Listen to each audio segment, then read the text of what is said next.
I'm here with Lori today. We're at Nevada SPCA and she's the executive director here and she's going to show us around. How long have you been here? So we've been in this building about 4.5 years, and I've been with the organization about 6.5 years. I remember being at an old building before where I adopted my dog and actually a pig too. Yes, so we don't have pigs anymore at this building. The old shelter had a variety of species, including chickens and pigs, and I've even heard monkeys at one time. But monkeys? You're gonna find that we have dogs and cats and rabbits, guinea pigs, pet rats, and an occasional chinchilla, which you'll see today. I still have Mr. Pig. Oh, good. Is it a potbelly? Yes. Oh, good. Yes, we've had him probably for about 5-6 years now. Oh, very good. Yeah. Love potbelly pigs. Unfortunately, we don't have them here, but we have lots of other animals. All right, well, let's go check them out. Rabbit room. So this is our bunny room. Okay. We will take in about 2,500 animals a year, and while most of them, about 90% of them, are dogs and cats, we do have bunnies as part of our small pets. And a lot of people don't know this, but there's a huge problem in Southern Nevada with people dumping pet bunnies. They tire of them, they dump them in a city park. Unfortunately, so they just release them in the park? They do. And what's even worse is that the bunnies are usually not spayed and neutered. So you've heard the old expression, multiply like rabbits. It's because bunnies will start breeding as early as 4 months. Oh, wow. And they will have litters every 30 days. So when people dump their bunnies, then the bunnies aren't spayed and neutered. It becomes exponential real quickly. Our veterinarian spays and neuters them. She also gives them all their vaccinations. They're litter box trained. And our staff, our adoption team, will give you all of the information if you're a new bunny pet owner about how to care for a bunny in a home. So we have all kinds of bunnies. We have all kinds of breeds and colors. Really popular, especially this time of year in the spring. But our team will give you all of the information and how to take care of them the right way and really make the commitment to care for the bunny throughout the bunny's lifespan. All right, let's see what else you guys have. So let's move on down the hall to guinea pigs. So these are guinea pigs, and a lot of these guinea pigs have been purchased in pet stores. Okay. You'll see on the internet that it's recommended that they're a great pet for a child. I don't agree with that because I think that a lot of parents will get pets for their children and do not consider that they're going to take care of the pet. So unless you have really, really responsible children, plan on caring for that pet in large part yourself as a parent. Okay. So guinea pigs require a lot of work. You'll see that their enclosures were spotless this morning, but they're already making a mess. So they can be messy. Easy to clean up, but you have to make that commitment again to clean up. You also have to appreciate the species. They're much different than dogs and cats. They're cute little guys. They make a cute little sound that's called weeking, week, week, week, week. And we do not spay and neuter our guinea pigs here because they do not do well under anesthesia. It's important that if you have boys and girls guinea pigs and you don't want to have baby guinea pigs, that you keep them separate. Okay. So I'd mentioned earlier that about 65% of the pets that come to Nevada SPCA have been relinquished by their owners. We also will run into instances where there's too many pets in the home and the owners will call us. And one example was somebody who didn't separate the boy and the girl guinea pigs, obviously was not paying attention to biology class. Right. And had 27 guinea pigs, and we got the call. In one litter? Well, not in one litter. This was all over multiple litters. Oh, man. But we got the phone call. So that happens. We do participate in what we call hoarding cases where people have too many animals in the house and take them in here. You'll also see that we do have some chinchillas. We don't get chinchillas very often, but when we do, we bring them in. You can kind of see them right there. They're really cute. Super cute. Yeah.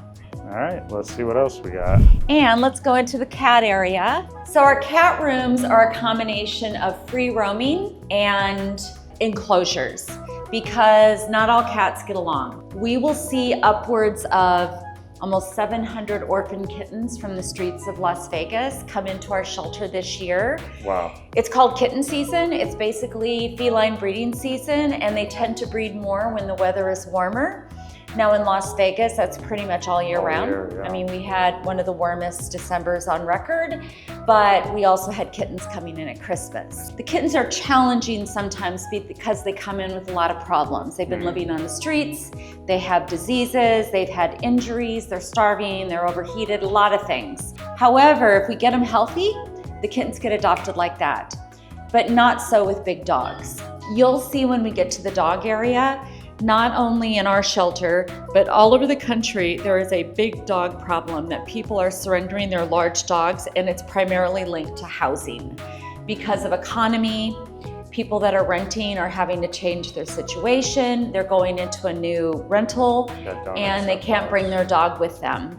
So I mentioned earlier that we try to help people when they're surrendering their animals when we can, and that means if they mark on their surrender application, I'd like to keep my pet if I have food or veterinary assistance, then we jump in with our community support program and we'll give them food and veterinary assistance to help them keep the animal. Now, unfortunately, we can't provide them housing, but what we can do, and we have been doing, is we can help pay their pet deposits, help pay for their pet rent. We just recently had a case where a woman was moving into a Seagull Suites and she needed a place to board her cats for a few days before she moved in, and we paid for the boarding so she didn't have to turn in her cats. And in that instance, she was in the process of getting an emotional support letter. Now, an emotional support animal is a federal law. If you have a letter from a therapist, and we can recommend people that will write that for you,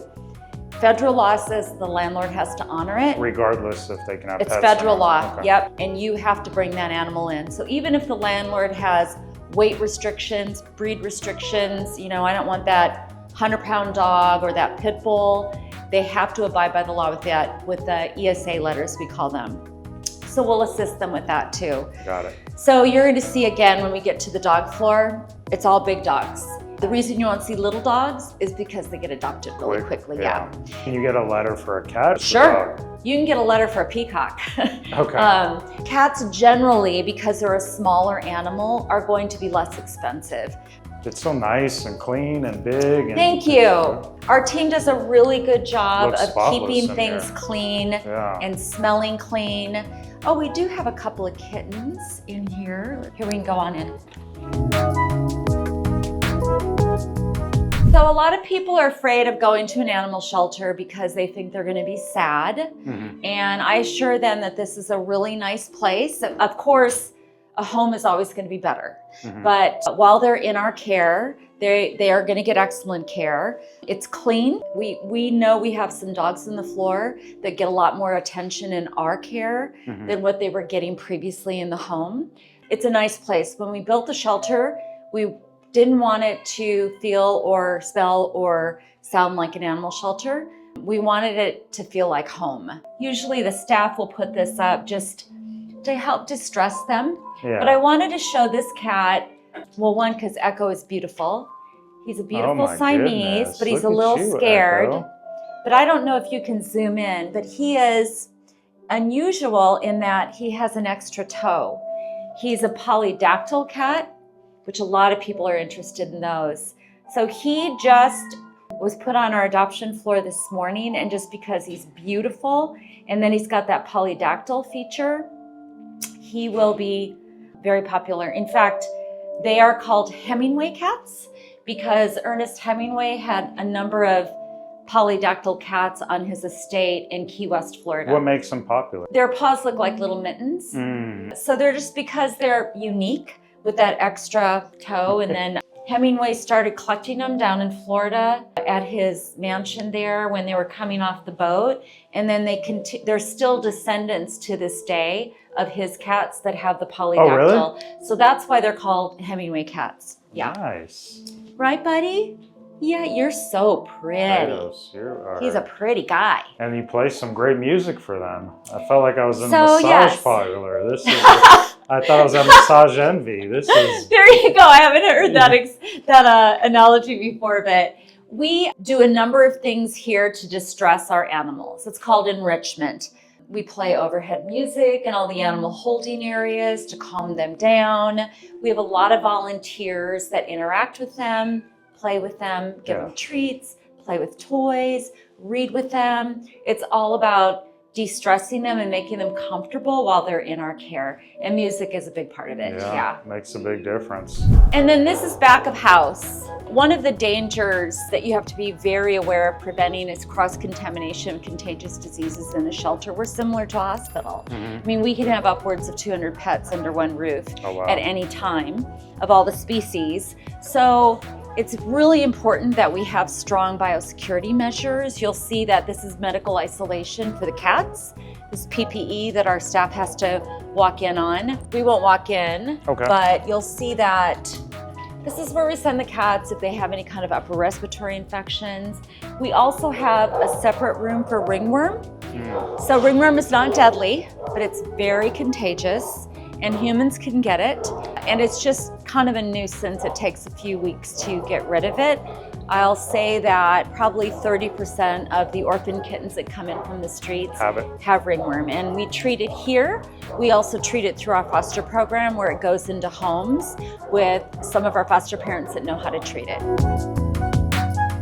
This is where we have an in-house veterinary department.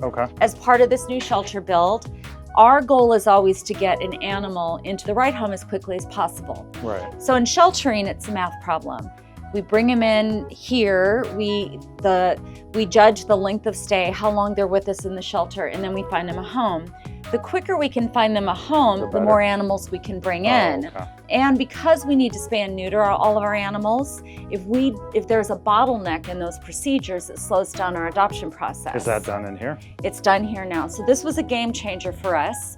Not only from a monetary standpoint, once we started doing spay and neuter procedures in-house, our monthly veterinary bills went from $30,000 a month to $3,000. We still send out for specialty cases like orthopedic surgery, specialty cases that we can't treat. So we were able to take a lot of that money and use it elsewhere to help more animals. But also when we spay and neuter animals, for example, we may spay and neuter kittens in the morning, and if they are doing well, they'll be on the adoption floor and available for adoption that afternoon. So that was the real game changer, that it enabled us to be able to get animals prepared for adoption more quickly by having this in-house. And our veterinarian is not here today, but she does procedures around the corner, mostly spay and neuters, but we do a number of other surgical procedures. We've done mass removals and eye surgeries. You know, sometimes we have animals come in that are injured and we've had to do amputations, and so we do all of that in-house. We're the only support program in town that pays for the whole procedure. So if I find out that my animal needs a $2,000 procedure, offering me $300 off is not going to cut it, because we're dealing with people right now that don't have $100 for groceries next week. But we jump in and pay for all of it. So we've had a number of instances where people are out of options and we jump in and pay for that procedure so they can keep the pet in the home. This year, our goal in that program is $500,000 to pay for vet care, because sadly, veterinary costs since the pandemic have skyrocketed as much as 40%. And they're not going down. So we're in one of the meet and greet rooms where you can pull a dog and come in here and spend time with it and see if you can bond with the dog, see if you're there the person.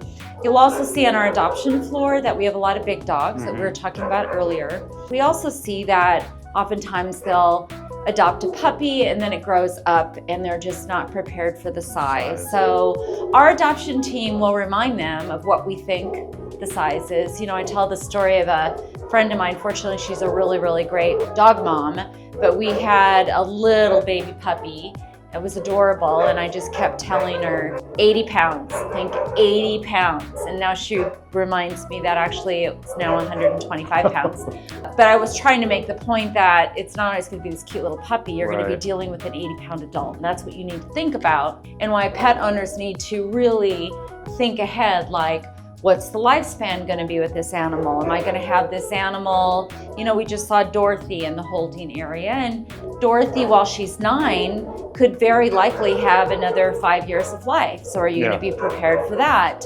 Kittens are really, really cute, but you have to be prepared to have that cat possibly for the next 15 years. So if I'm a second grader and I get a kitten, I will still have that kitten when I'm graduating from high school. And that's what people need to think through, that these pets shouldn't be discarded. You need to stick with them throughout their lifespan and not just when it's convenient for you.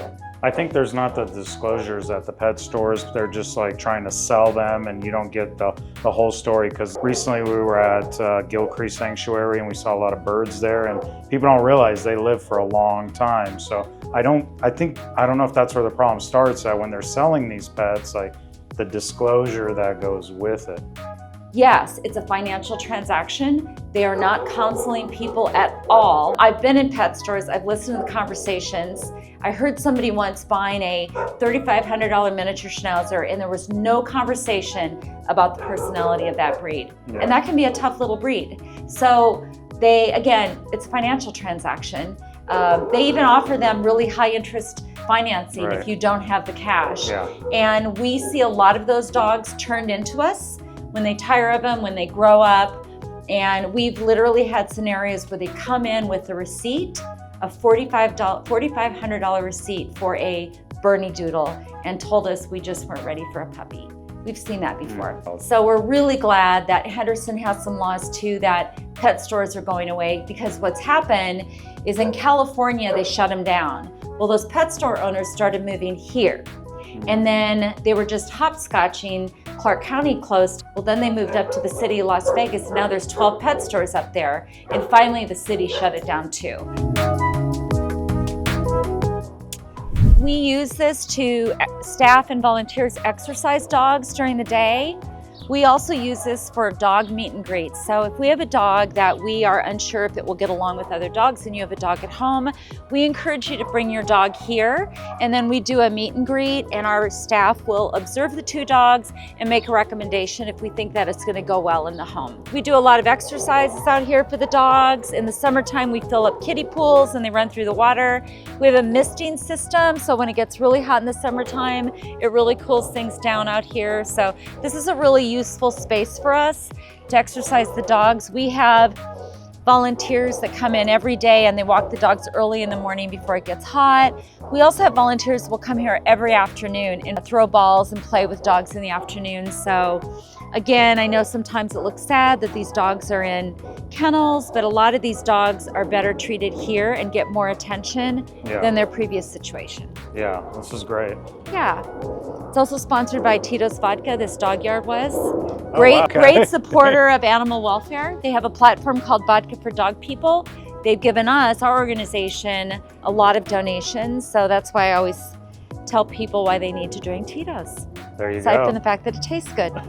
Yeah, they support animal welfare. Yeah, we really rely on our volunteers to help us. Last year we had over 2,000 volunteers come through our doors. Wow. We have some volunteers that come here every day to help us.